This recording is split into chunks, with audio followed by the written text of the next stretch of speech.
Howard was my inspiration, my partner, my friend. Standing next to him, you felt like no matter what the day brought, nothing was going to touch you. You've been told we lost our son. He was on the beach one moment and gone the next. Well, that's not true. We didn't lose Christopher. I did. He was with me when it happened. And when I told Howard, he held me, told me he loved me. Howard never blamed me, and he never gave up hope we'd find our son. My hope is that he's finally found him, and that when my time comes, we'll all be together in the next life, further on up the road. Thank you so much. How's it going? All for her, but thank you so much. Let's hear it one more time for Famke and the Blacklist Redemption. Thank you, thank you. All right, so let's get right down to it. Yes. There was they referred to it as a backdoor pilot last season. Did you know that that was a backdoor pilot? Sounds a little naughty, I have It does to sound say, naughty. but, It does sound naughty. yeah, so when they approached me about this, they said this is with the intention of spinning off the character of Scotty Hargrave. So the Blacklist has been around for, what, 4 seasons or something at this point? I think they're in their fourth season. Well, yeah. on Thursday, it's the finale, the winter finale of the 4th season. Ooh, that's following big. that is the and premiere. then following that is this, so that's really exciting. And yeah, so when they brought it to me, I thought the character was just so interesting. Shoots in New York, where I live. So She's a badass, too. she is, but she's a really- rarity. yeah, but a really interesting, you know, dichotomy in terms of her personality, because there's that total badass aspect to her because she has to run this Halcyon, this company. But at the same time, she's extremely vulnerable because of what happened in her past with her son, who she lost at the age of 3, who she thought she lost in a very mysterious way, and it kind of is what gets her through life. And she has a lot of anxiety, and she's she's just got issues, and she sometimes just shares those randomly with people. And now what she doesn't know going into this new season is that who she just hired is her, I'm not giving anything away, it was said in the last season. Well, Or can I not she doesn't know that. She doesn't know that, yeah. Yeah, but yes, Ryan's character, Tom Keane, is her, he knows that that's his mom. Yes. But she doesn't know that's her son. And how does that relationship play out throughout the season? Well, that you're gonna have to see. I'm not gonna tell you. We're not gonna give that part away, but there's a lot of development in terms of that storyline of what happens over the course of this season. You know, finding out who knows what and what's really going on behind the scenes, and yeah, there's a lot of intrigue. So when you signed up to do the pilot last year, and it was like 2 episodes essentially, right? Yeah. It was your character's name was the name of one of them, Susan Hayward, right? And the second was Alexander Kirk. What did they tell you about what Hargrave, excuse me. Yeah. What did they tell you the actual show Redemption would be like? They sort of gave me some of the broader strokes of, you know, I mean, on a weekly basis, we're a little bit more like a Mission Impossible kind of show, because it's more international than the Blacklist. They're, you know, the mercenaries, these guys who go out in the field, and we take jobs on that the government can't touch. So everything is a little bit morally ambiguous. And then Familiar? a lot going on in the world right now that's morally ambiguous. So it's very timely, the show, even though we're not a political show, but it's, yeah. Isn't that a weird thing right now, though? Like, you're not a political show, but I've been noticing this. Everything is political right now. And I don't just mean that in the sense of, like, you can say that something is symbolically political. Everything just has this weird resonance because everything feels connected, especially just a thriller that happens to be about the CIA, which we've been making for years on television. Yes, but in one of our episodes, it's about Russian money buying an election. So it just happened to be written before any of that ever came, you know, in the news. So weird things, it's that whole thing of art creating life and life creating art notion. So that's definitely what's happening. I think all across the board we see that. When you sign on for a show, when they bring you on to do this pilot, and then you're going to do a season, obviously they want you to play this character. You're going to anchor the show in many ways. Do you have any opinions about what kind of woman you want to play and where to go with the character, or were you just so excited with what they were bringing you already? Well, that's the weird thing to me about making television, which I don't have as much experience because I really have a film background, is that when you sign on to a movie, you know exactly what you're playing. You know the entire character arc, you've read the script, you know the whole storylines. On TV, it develops as you go. So yeah, they told me certain things about the character, but things are changing as they do when you're filming. And you have to have a lot of faith in the process, in the writers, and the writer's room, and the showrunners to know that you're in good hands and ultimately it's going to make sense. My best example of that is when I did Nip Tuck with Ryan Murphy. And I signed up to play a woman named Ava Moore. And about 2 episodes towards the end of the season, right, you know, as we were sort of, the season was done, Ryan said, "Oh, I want to see you in my office." And I go, "Okay." And he goes, "Well, great news." And I go, "What?" He goes, "Ava is a man." I'm like, "Oh, okay." So it's that kind of thing. That's a very extreme part of what can happen, but it can still happen. So of course in my mind I went, oh my God, if I'd known that, I would have played her differently, and what would I have done differently, and all of that. But that's, you know. Well, that said, though, that's really smart on his part to sort of not getting you to play her. I didn't think he knew, honestly. Oh, you don't? No. It was as the story was developing, he was like, that would be a great idea. You woke up this morning and had an idea. Yeah. And then brought it to you. That's what can happen, I know. And that's so ahead of the curve in terms of what people were talking about that at that time in terms of gender. I mean, Nip Tuck was way ahead of the curve. Talking about way ahead. What was it like for you at that time to play a character like that, which I would probably say was prior to a certain amount of pressures that would be put on an actress playing a role like that, just in terms of representation? I think it would have gotten a lot more attention today than it did back when we filmed it, because it wasn't on people's radar as much. And now really it's a topic that of course people talk about a lot more. So at the time when we did it, I don't know, for whatever reason it kind of went under the radar, and it was shocking, I think, when it came out, and a big, you know, twist in terms of the storyline. But it wasn't something that was talked about in the way that the show Transgender is talked about or whatever. And did they have you modify how you played the character or anything like that, or was this just like a thing that's about you? I mean, it went from one day to the next. I was somebody who had been a man formerly. So, yeah, that's television for you. It just goes like that, and you have to just assume that whatever you're doing makes sense. It makes sense in the moment, and then hopefully in the long run it still makes sense. Now, you have a pretty impressive sort of action background. I mean, you did a number of X-Men films at the very least, where I'm sure you did a lot of stunts and a lot of fight stuff. Are you going to be taking any of that into Blacklist Redemption? No, see, what I think is really funny is the only part I've really actually played where I had to do any action stuff was GoldenEye. The Bond movie. But in X-Men, I play a cerebral character with cerebral powers who did nothing more than lift a finger. But for whatever reason, I'm always associated with, like, I'm this strong, action-packed character that runs around and does all her own stunts. I've never done really many stunts in my life. Same here. I tell these guys what to do, but I just stand around in my beautiful clothes and I don't have to do anything. So, like, everyone was doing stunts for the number of X-Men movies that you were on, and you'd walk on set and go, yeah. Thanks. Like that, and we're done.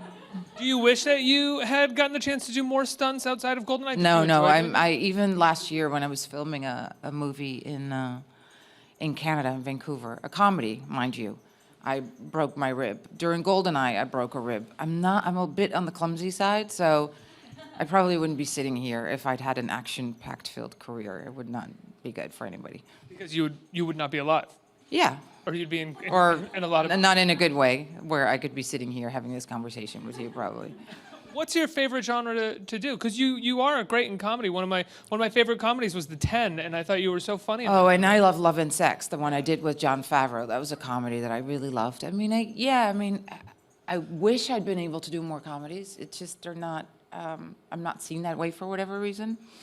So hopefully in the future, if I'm not too old and, you know, too many action movies have gotten in my way and I'm too bruised up to do them, I would maybe come back and do them. But yeah, I like comedy because it's light and it's different and it's difficult in some way to do. It's interesting when actors say that I would love to be doing comedy or action or thriller, but I don't think I'm seen that way.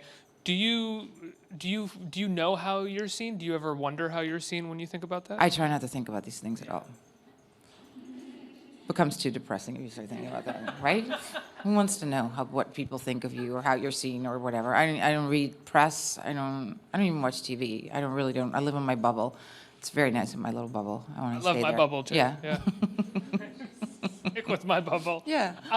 One thing that I learned about you in doing research for this was that you directed a movie in 2011, right? Starring Mia Jovovich, a wonderful little comedy, kind of like that Peter Bogdanovich film. Paper Moon. Yeah, Paper Moon. Thank you. What was that like? What was it like stepping into director's shoes? You wrote and directed this film. Yes. And produced, I believe. And produced also, yeah, with another woman named Sophia. Yeah, it was a very challenging experience, but extremely gratifying, and I can't wait to do it again. One of those things, you understand why they call it guerrilla filmmaking, because everything that could possibly go wrong went wrong, and we did it, and money was yanked out from underneath our feet probably like 3 days prior to shooting, and I lost my first actress because she became pregnant at the age of 48 when I didn't even realize women could still get pregnant at that age, and all sorts of things happened. Hailstorms in the middle of summer in Oklahoma that shut down the hotels that we were supposed to be in, and it just, you name it, it happened. And we lived through it, and we got in on time, on budget. So it was an amazing experience, and I want to do it again. But it's hard, and it's not easy to get films off the ground. Probably more difficult now than it's ever been before. When you finished, did you immediately want to do it again, or were you like, okay, now I'll take some time, and are you sort of working back up to doing it again? No, I wanted to do it again, but what had happened is because I had so many false starts, I took 3 years off from acting, and I really hurt financially from not working that long. Because I kept thinking, oh, this is going to happen. And then my leading lady got pregnant, and I was like, oh, no, it's not going to happen. And then the people who were coming up with the part of the financing said, well, you have a list of 3 women, and that's it. And if you can't get them, we're not sure if you can make this movie. And so there were just many hurdles to get it done. That's an interesting thing, because I usually hear, for men, it's a list of 20, Yes. 30. For women, it's a list of 3. Yes. And the list that she's talking about, when you make an independent film, you essentially have a list of actors that you can use that can sell to a global marketplace. Exactly. Right? Yeah. So for men, it's like 20, 25. For women, it's 3? Yeah, That's crazy. that's the world we live in. What do you attribute that to? Sexism, Fair enough. misogyny, whatever, name it. That's still, I think that's still the world we're living in right now. It's just, it's not equal and warfare. Do you experience that sentiment or that mindset more as an actress or as a female director? I think a female director. If you look at our history in film, we've had one woman win an Academy Award. We've had very few women ever nominated for Academy Awards for Best Film. I don't think there's been a woman nominated for Best Director since Definitely not won. since. And before, I would have to look it up. I don't know the statistics, but it's really, we're not the there. Piano, maybe, I don't know. Yeah, Jane Campion, exactly what one would hope. But it's just not, when it comes to Hollywood, it's still very much at play. And so the only thing you can do is just work hard and try to change it by putting more women behind the camera, as writers, as directors, as producers, everything. Is it one of those things that you see because as an actress, you get hired for a role, you get to get on set, maybe you have a conflict with your character or the way they want to go, and you have a conversation about it. But as a female director, you are going around looking for the money to make this movie. You are fundraising a lot of the time. Is that where you find a lot of the sexism, for lack of a? No, I actually found it every step along the way, and it goes back much further because in the beginning of my acting career, I couldn't get my acting career off the ground in the way that I wanted to.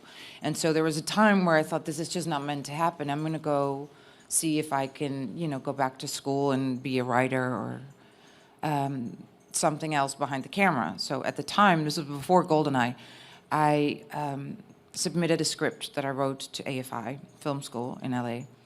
I got chosen to be, in the program that year, and then auditioned for GoldenEye. And at that moment, I had that choice to make of, am I going to go into writing, or am I going to go take this part in a Bond movie, in a Bond franchise that's been so successful for so long, when I've been struggling really hard to get to this place. So I took that. But up until that point, I'd been trying to go a little bit. I made a short film and whatever. And what I noticed the first day when I was on set is that the DP would not look at me. He would never ask me questions. He would ask a guy who was there on set questions, because he just wouldn't take it from a woman. And it's not the first time I've seen that. It's just part of still very much the world of Hollywood. Yeah, and I can't imagine a sort of better is maybe the wrong word, but more clearer introduction to that than playing a Bond girl in a Bond movie. I mean, it's Yes. the system itself there is set up that way. Yep. Wow.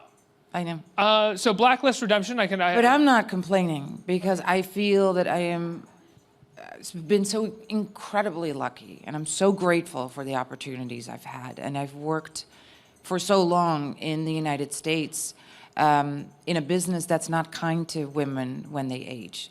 So, it's something that I fought very hard for, but not everybody's as lucky as me. I'm still, here, and I'm on Blacklist Redemption, and that's really pretty awesome and cool. Absolutely, and I don't think you're complaining at all. And I think it's a one of the problems that we have culturally when women speak out about the industries that they work in and sexism, and people consider it to be a complaint, or they consider them to not be good sports about the way that the industry is working because they look successful. Just because you're successful doesn't mean that you can't have an opinion about the industry that you work in.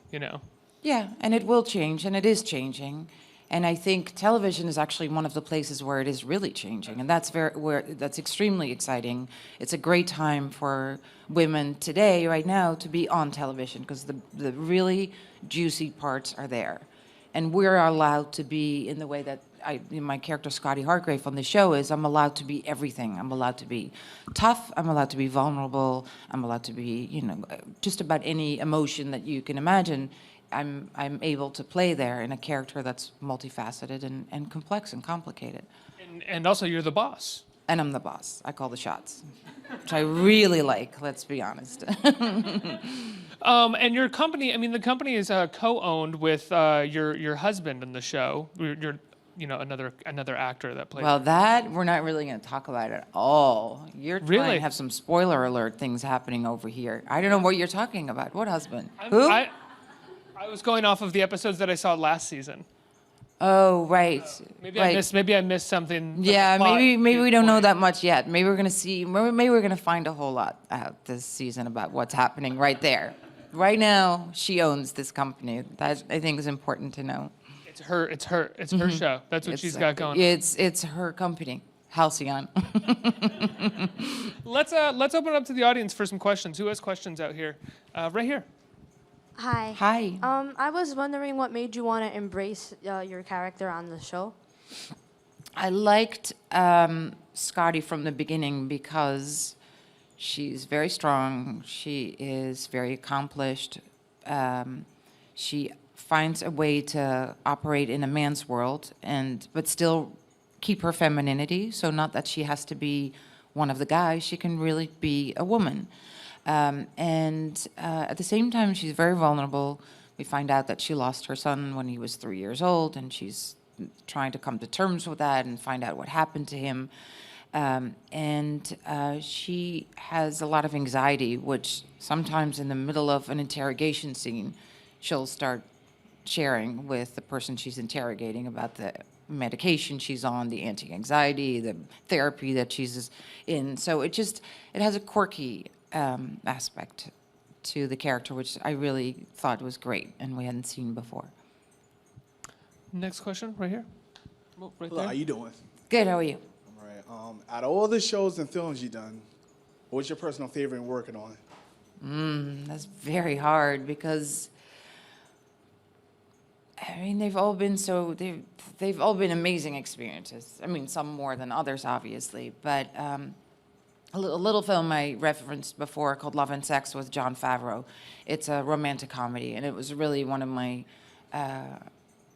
of the best experiences I've had on film because it was so collaborative between the director, a woman named Valerie Brayman, and Jon Favreau and I, and we just all had great chemistry, and we figured it out, and it was kind of in the way that you hope filmmaking goes. And was the final product exactly how you wanted? It was great. Yeah. Yeah. Because sometimes, I mean, you can have a horrible Oh. time on set, and then a great movie comes out of it, or the best time on Yeah. set, and you're like, oh, what were we doing? There's no formula. No. Next question. How was it working with Liam Neeson on the set? Liam is amazing. I mean, look at him. He's this 6'6" or something, and he's Irish, and he's got this is he great. that tall? He's tall, yeah. I'm tall, but he's even taller than I am, and just lovely as a human being, and very giving as an actor and as a person. So, I feel so privileged that for 3 movies I've been able to work with him.